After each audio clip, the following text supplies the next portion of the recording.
So in the pilot protection scheme, we have discussed about what is actually a pilot wire indicates, which it is we are going to call it as an internet interconnecting channel.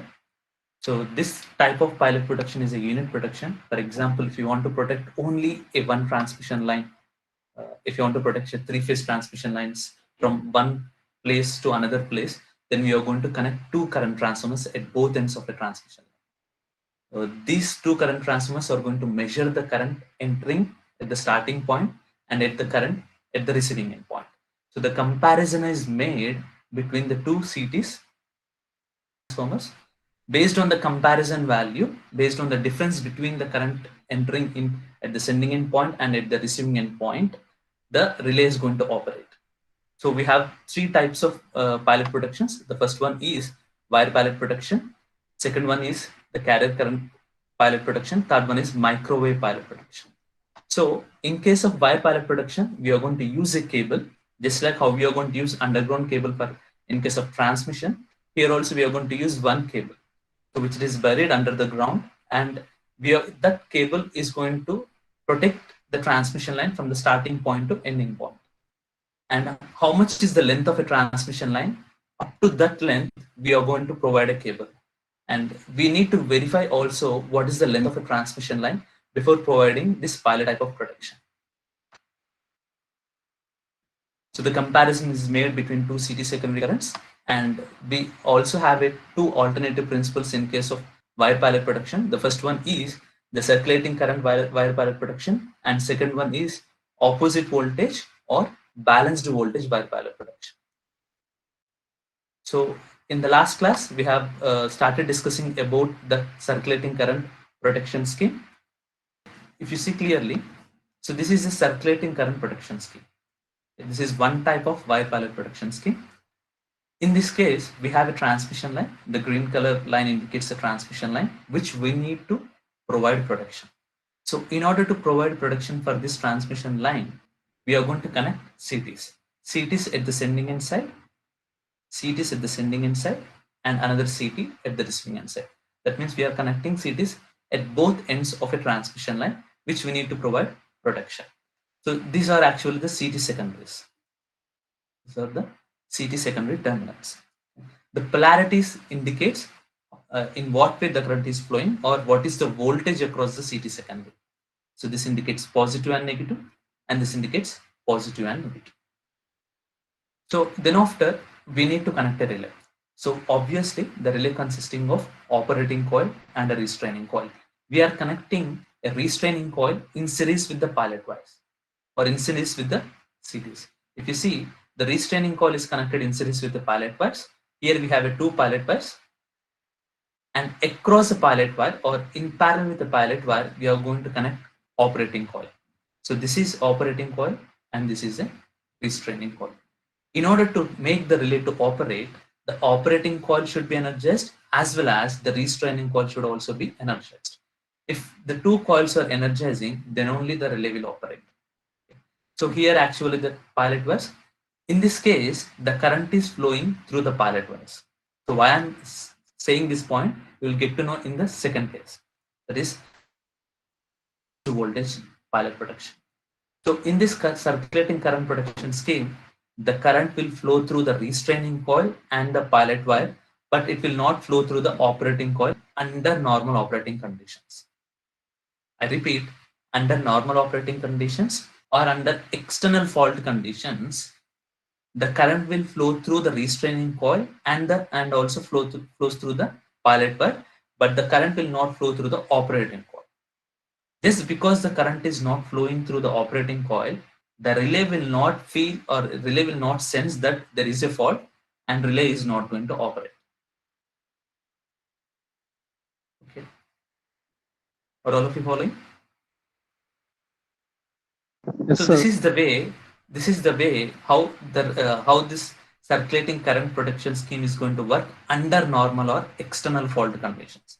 Why we are going to say it as an external fault conditions, I will tell you why we are considering the external as a normal operating conditions, because external is out of the protected line. If the fault is not if the fault is not taking place on the protected line, if it is out of the protected line, then there is a separate protection scheme for another transmission line. So that protection scheme is going to operate, but this protection scheme is going to operate if the fault is in this transmission line only. If this fault is lying in this transmission line only. Okay. So, and also if a fault is outside of outside of this protection scheme, the current direction will not be changed, and this uh, that is the polarities will also not be reversed. First, First condition, under normal operating conditions, if there is no fault, the current will flow through the restraining coil and also the current will flow through the pilot wire based on the polarities of CTs at the sending end side as well as at the receiving end side. So there is no current flowing through the operating coil because the current flowing is same. Because at the starting point, how much of amount of current is flowing, at the ending point also that much amount of current will flow because there is no fault. Okay, whatever the CT you are going to measure at the CT secondary, this one will be also same. Okay, there will be no difference in currents. Okay.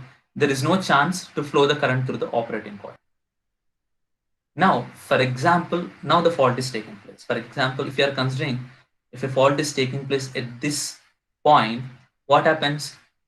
Now the current direction is this one, and then under the normal operating condition, now the current direction will be get reversed because if this is a fault, the complete current is going to feed to the fault. That means I will indicate that one with a blue color.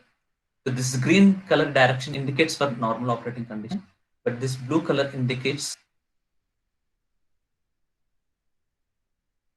So this is actually the direction of current.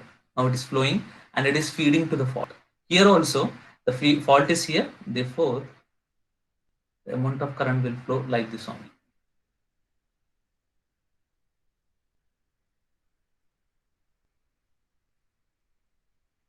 And we are assuming that the fault is very near to the remote end of the CT. So now what happens? This time the direction, if you compare this direction is not yet changed. Okay, it is in similar direction. But if in this case, here actually the direction is flowing from this point to this point, but when a fault is taking place, the direction of current is reversed. So when the direction of current is reversed, the polarity of the CT secondary will also get reversed. That means this time it will be minus and this will be plus. So this is the reason why the reverse of CT terminals is going to take place at remote end of the CT. This is the reason why the polarities are going to be reversed at this CT which we are connecting at the receiving end side, because it is trying to feed the fault. So if a fault is taking place, automatically, as I have already told, if a fault is taking place, the current direction will be like this, feeding to the fault. So now this is reverse. So when this is reversed, this is minus. This minus indicates the direction of the current will also be reversed. That means now this will be your direction. And the direction will be reversed. So this blue color arrows indicates the direction of current, fault current during the fault conditions. Is it visible? Should I zoom?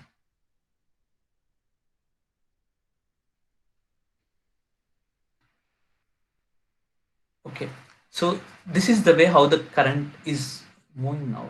So this is the direction of current, and this direction is not going to change. This is the direction of this uh, CT which is placed at the sending end side. So now what happens? This is the amount of current flowing here, and this amount of current and this amount of current is coming into this place, and this is a combination. The current is going to be added like this. Okay. And here, what happens? This is the direction of current. Please all of you observe clearly. And this amount of current is coming and it is leaving like this. See, and this is under north. This is the direction of current flowing through the CT sending end side. if you observe clearly, I have not changed the direction of the CT which we have placed it sending end side. See, it is in the normal direction only. Okay? But whereas only the CT which it is placed at at the receiving end side or at the remote end side, that respective current direction is reversed. Why it is reversed? Because the polarities have been reversed. Why the polarities have been reversed? Because the current direction from at the point of CT at which place you have located CT, the current direction is reversed. Why the current direction is reversed? Because it is trying to feed to the fault. The current direction is reversed with respect to the fault point. Okay. This is not possible if the fault is outside of the protected line. For example, if the fault is here, what happens? Still the direction of current will be like this only. It is not getting reversed. It will be reversed if there is any fault in this protected line only. Okay. And the polarities of the CT which it is placed at the receiving end side, only that polarities will be reversed, but not these polarities. Why, can anyone tell you? Because see, whenever the fault is taken, for example, if I'm considering the fault is here, but still the direction of current will be like this only. If the fault is here also, the direction of current will be like this only. The direction of current is not varying with respect to the CT which is placed at the sending end side.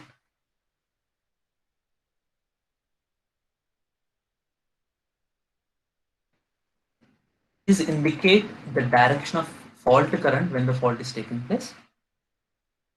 Now this time, the current is not only flowing through the restraining coil, the current is also flowing through the operating coil. The current is also flowing through the operating coil. This time, the restraining coil is already energized, the operating coil is also energized, therefore the relay will operate. Therefore, the relay will operate. So this is the way how the faulty line will get isolated when a fault is taking place on this protected transmission line. And we are calling it as a difference in amount of current, because if you are not assuming as the reverse of polarities, that indicates difference in currents. If you are assuming it as a reverse in polarities, you see this is actually addition of this is the actually the current direction flowing through the operating coil, and then after it will be divided like this. This amount of current and this amount of current should be same, right? So here also this amount of current and this amount of current should also be same. Okay. And another important thing, this relay is operating. Okay. And not only this relay, simultaneously this relay will also operate. How this relay is going to operate? Based on the magnitude of current. Okay. Because here it is going to operate based on the direction, but here it is going to operate based on the magnitude, because whenever it is feeding to the fault, that is not a normal current, that is a high amount of current. See, so much of high amount of current is going to flow. That high amount of current, that difference in the current will flow here. Okay, this is a normal current, and that difference in amount of current, because this time the amount of current will increase. I'm not varying the direction. Please listen carefully. I'm not changing the direction of the CT which is placed at the sending end side. The direction is same, but the amount or the magnitude of the current is varying. Is it clear at the receiving end side CT how the relay is going to operate? Is it clear all of you at the receiving end side of CT? Yes, sir. I will explain again.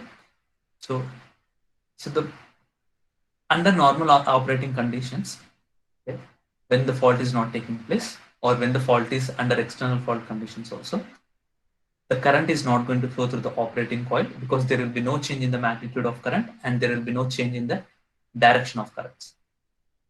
So now when a fault is taking place, uh, the whatever the current is going to change its magnitude. So this CT will experience high amount of current. Therefore, this the amount of current will flow through this faulty field, through this fault point. So when the amount of current is in the reverse direction, the polarities of the CTs will also get reversed, and the direction flowing through this will be also reversed. So based on the reverse direction, the amount of current will flow through the operating coil.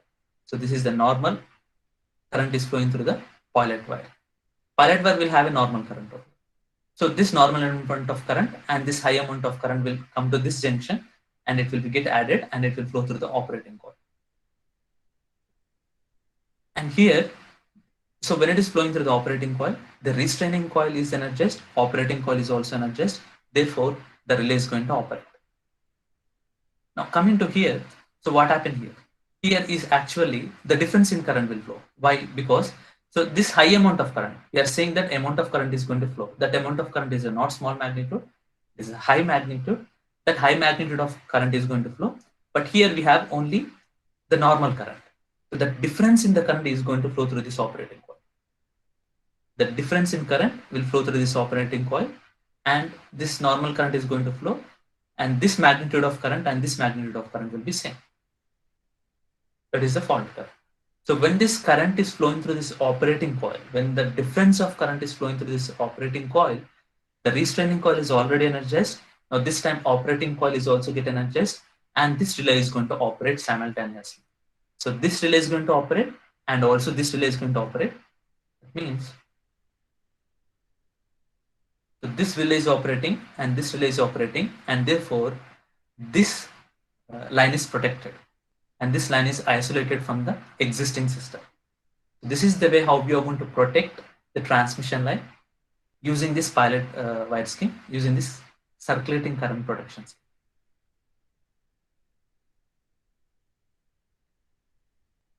Under normal and external fault conditions, there will be no current flowing through the operating coil. Under fault conditions only, the current will flow through the operating coil. Either the fault is near to this CT, or either the fault is this point, either the fault is this point, but the operation is like this one. Okay. If the fault is here also, the direction of current will flow from this point, this point, this point, this point, this point to here. Anyway, the direction is getting reversed. But this time the magnitude of current at this point will be very high compared to this magnitude.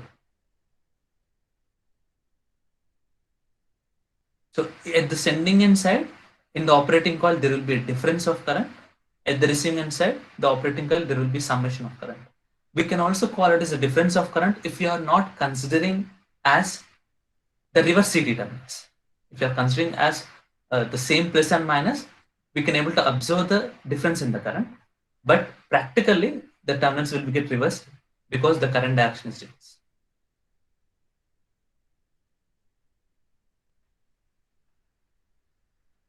But in the pilot wire, the normal current will flow.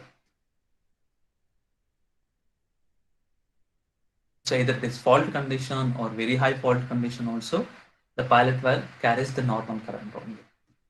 So our main objective is, if a fault is taking place, we need to make the current to flow through the operating coil.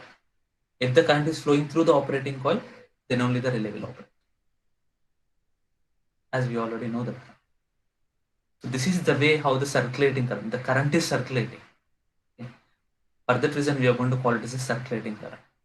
This time, in this case, the current is flowing through the pilot wire. But in the next case, the current will not flow through the pilot wire. It will flow through the pilot wire only under abnormal conditions. But in this case, the current is going to flow through the pilot wire through normal conditions and also through abnormal conditions. So please indicate the directions properly. If you have other color pen, indicate normal direction using what I have indicated with a green color. Okay. And for fault conditions, you can indicate the blue color direction of currents. The arrow marks indicated with blue color, for fault arrow mark indicated with green color under normal or external fault conditions. So therefore, these two relays will fit.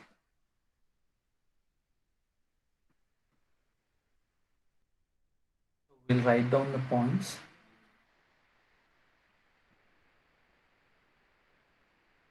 Is it clear, everyone? So we'll write in the points. Figure shows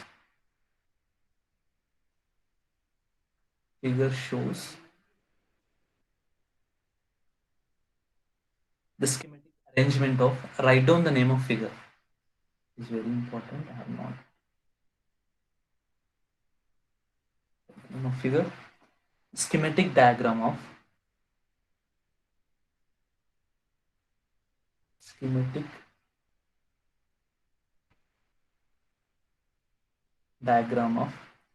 circulating current principle. Schematic diagram of circulating current principle.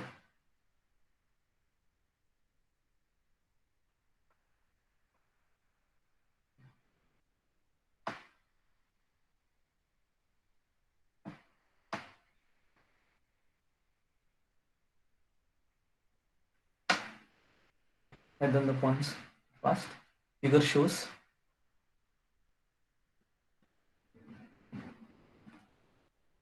the schematic arrangement of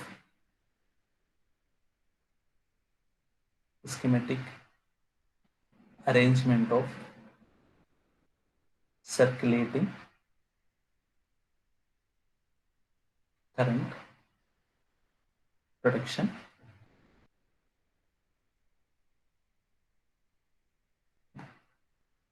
polarities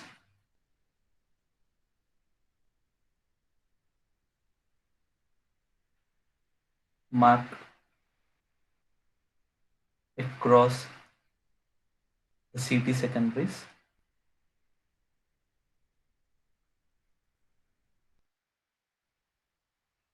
or indicated in the figure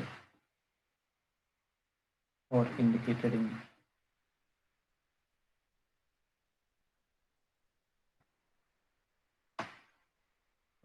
the diagram. So under normal conditions, under normal or external fault conditions, under normal or external fault conditions, current does not flow through operating coil. Current does not flow through operating coil. In case of internal faults, or in a circulating current,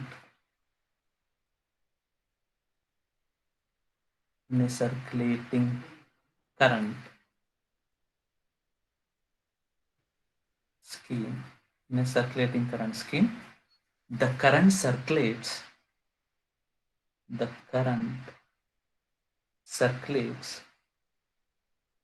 normally through the terminal CTs and pilot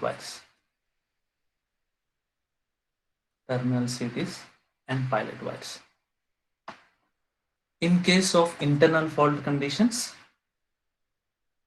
please all of you note down points. In case of internal fault conditions,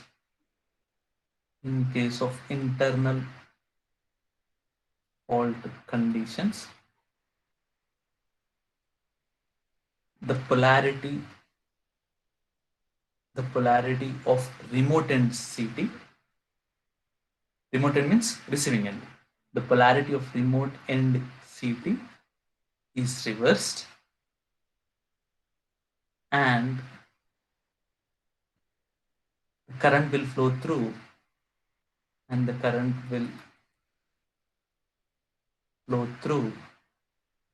the operating coil,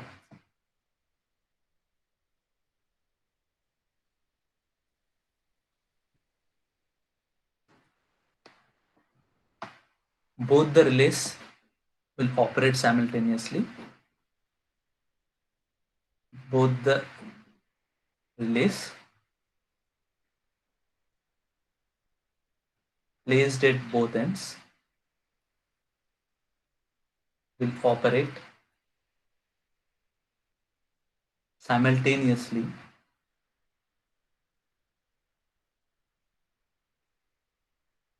in case of internal fault. In case of internal fault on transmission line. Okay. And there is also a limit. The limit is about the concept of loop resistance. So when we are using a pilot wire, we are going to use pilot wire, and that pilot wire is going to use along with the transmission line. That means how much is the length of a transmission line. If it is 50 kilometers, 100 kilometers, we need to use that pilot wire continuously for 50 or 100 kilometers. If the length of a transmission line is 50 kilometers, we need to use the pilot wire for 50 kilometers. That means the loop resistance will be there. I think you know about the loop resistance. Resistance of a one wire, if you are calculating for complete two wires, we are going to call it as a loop resistance. That is the total resistance of the pilot wires. So the total resistance should not be more than this. Means this scheme is suitable. This scheme is suitable only for loop resistance. For loop resistance up to 1000 ohms. So if you are calculating the loop resistance of the pilot wires, I'm not talking about the resistance of a transmission line. I'm talking about the resistance of pilot wires. I will indicate here the loop resistance of pilot wires. So this scheme is suitable only for loop resistance of pilot wires up to 1000 ohms. So that means if when you are providing this scheme of protection, you need to verify what is the length of a transmission line. Based on that one, you need to calculate how much loop resistance we require in order to provide this scheme. If that calculated loop resistance is more than 1000 ohms, then this scheme of protection is not suitable. We should not prefer this scheme of protection. Okay. If you are providing this scheme of protection, what happens means there will be the reading or the values which the CTs are going to provide will not be accurate. Those are inaccurate values. For that reason, we are not going to provide pilot wires if the loop resistance of the pilot wires is more than 1000 ohms. Very, very important point. I repeat, loop resistance is nothing but the total resistance of the pilot wires. If you are using two wires, if you are calculating the resistance of one wire, that is a resistance. Loop resistance is 2 into that resistance will give you, that is resistance per phase per wire. The loop resistance indicates we have two wires into this one. Okay. Will give you a loop resistance. Just like the current flowing through the loop. So what is the resistance? So this is not preferred. This is not suitable if loop resistance is more than 1000 ohms. And I'm repeating, that is the resistance of pilot wires, but not transmission line. So this is about the wire pilot protection scheme, and we have discussed about the diagram elaboratively, and we have also noted down the points. If you're indicating with currents, please don't indicate here currents. It will confuse you. So indicate only with the directions.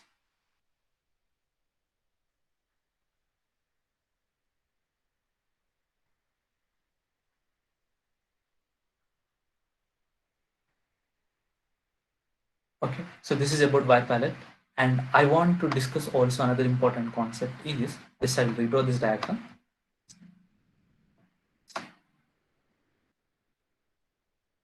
Are all of you noting down the points? To draw also this diagram. What is this diagram?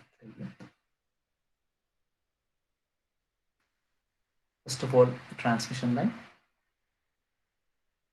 The transmission line. Okay. CT.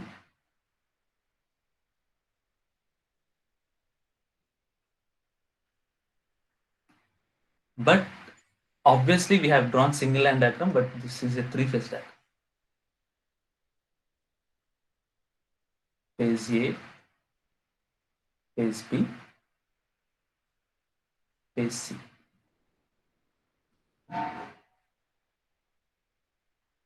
So this is another CP. This is another CP. So this is the three-phase transmission line which we are protecting using pilot wire scheme. So here there will be a transformer.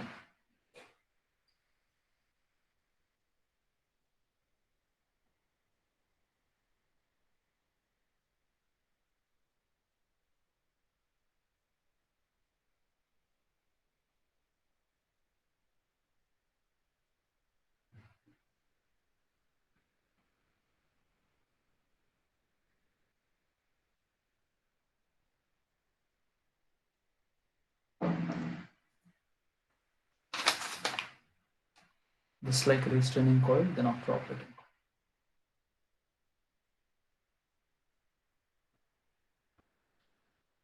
Pilot wires. Again, operating coil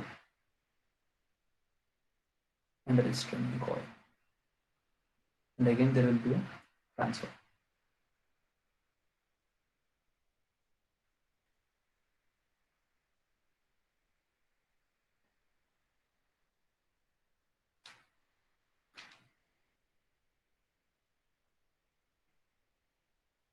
I have told you about how we are going to convert the three-phase currents into single-phase currents. That is by using summation transformer. The summation transformer will help us to convert the three-phase currents into single-phase currents.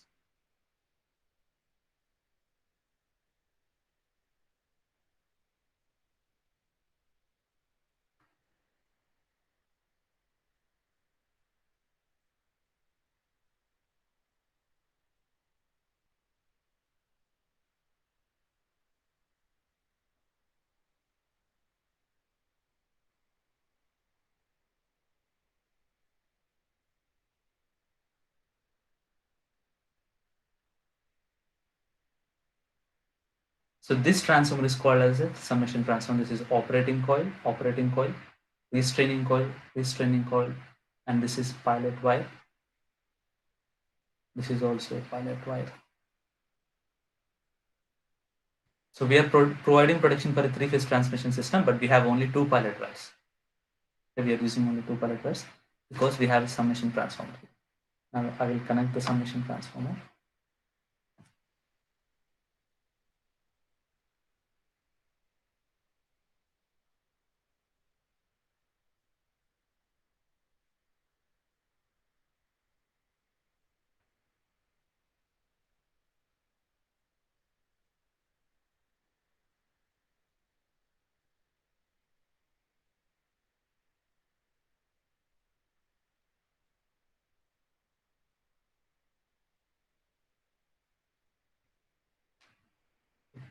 Similarly, in this case also.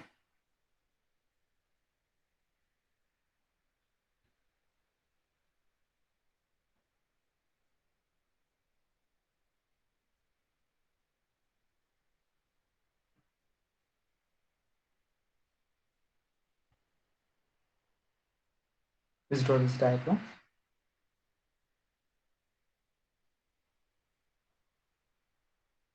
CP, and this is a protected line.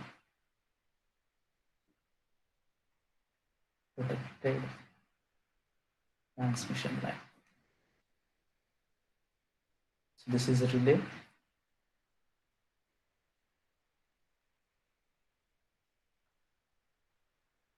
This is a relay.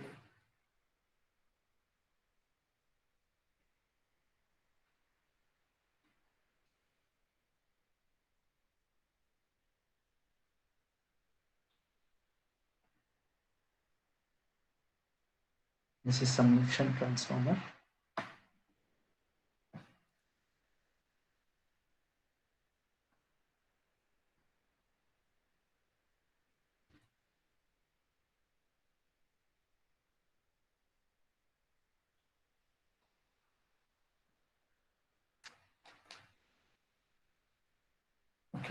So what is the amount of current? This way, if you assume this is phase A, phase B, phase C, the current flowing is IA, and the current flowing here is IB, and the current flowing here is IC. And what is the amount of current flowing here?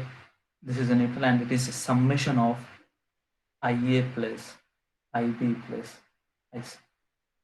Similarly, here also this is IA, this is IB, and this is IC, and this one is IA plus IB plus IC.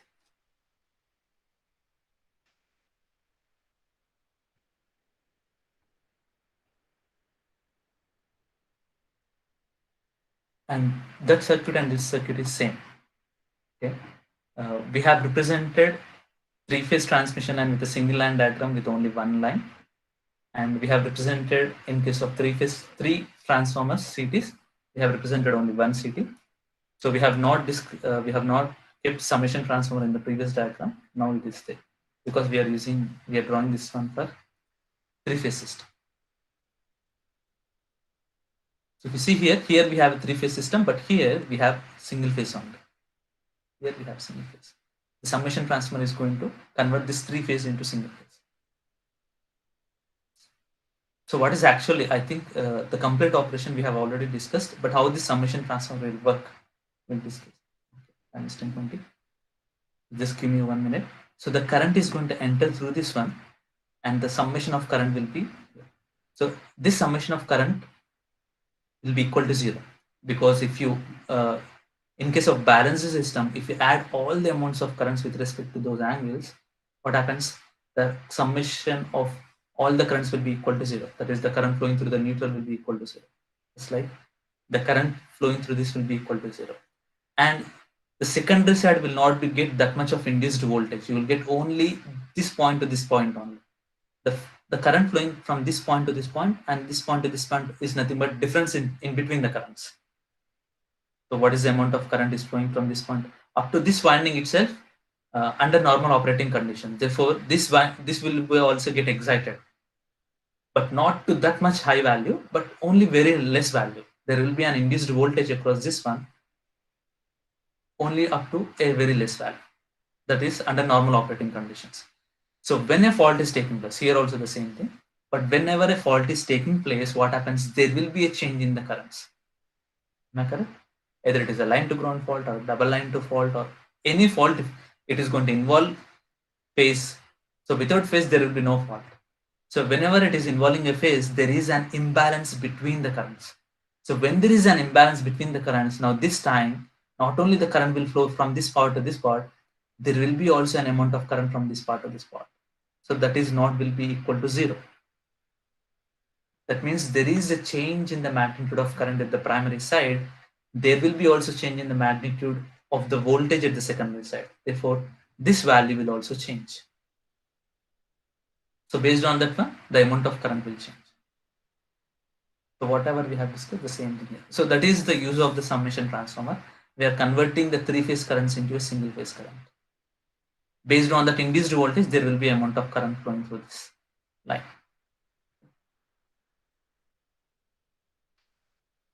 Okay, I think it is. So this is the way how we are going to convert or how we are using summation transformer. Please draw this diagram. If you have